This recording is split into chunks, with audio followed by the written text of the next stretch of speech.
Did the widely derided series finae of Showtime's serial killer drama Dexter influence the decision to bring the series back for a new event series?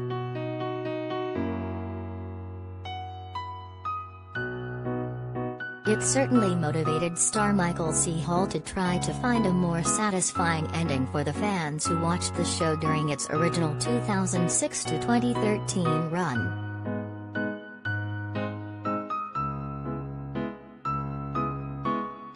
The way the series proper ended has a great deal to do with why we're revisiting the show and the character, Hall told reporters at a Television Critics Association panel for the 10-episode sequel, Dexter, New Blood, due November 7, 9th EDT/PDT.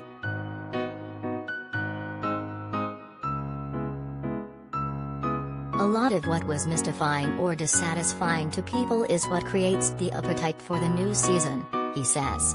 The show did not end in a way that was definitive for people or gave anybody a sense of closure. We didn't hear from Dexter, and I think it left the audience with a sense of suspended animation about what happened with this guy.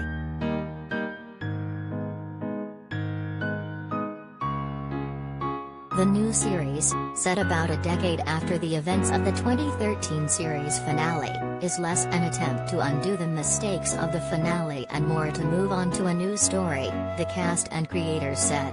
In the new season, Dexter is living a semi-normal life in a snowy small town in upstate New York. It's a far cry from the sun-drenched, glamorous Miami setting of the original 8-season series.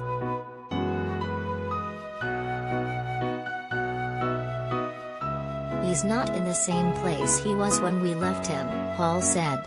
He's actually cobbling together a normal life and trying to live one.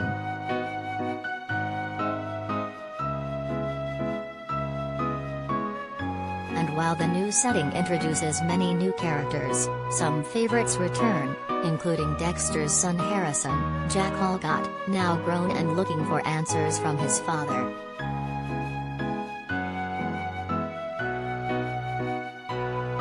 The theme of the season quickly became fathers and sons, said executive producer Clyde Phillips.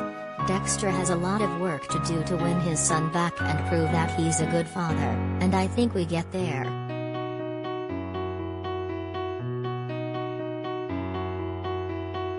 But while there are many callbacks to the original series, Phillips was quick to point out that this isn't the 9th season of Dexter.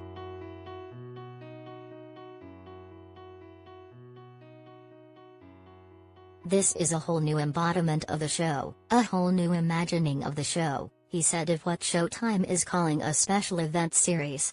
He has no connection to his previous life other than he is who he is.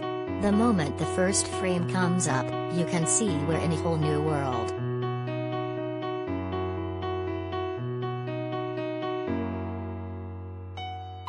Hall also added that he wanted to come back to Dexter because now was the right time to revisit the character.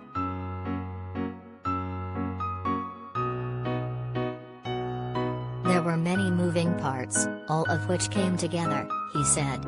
But I think a big part of it was that enough time had passed for Harrison to be of a certain age to be plausibly someone who has the wherewithal to track down his father.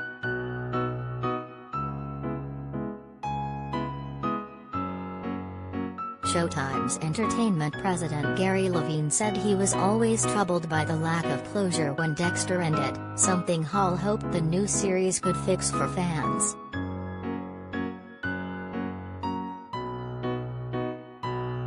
I certainly do hope that watching the show is a satisfying experience for people who watched it originally and are curious about what happened to him. I certainly hope it does provide some definitive answers.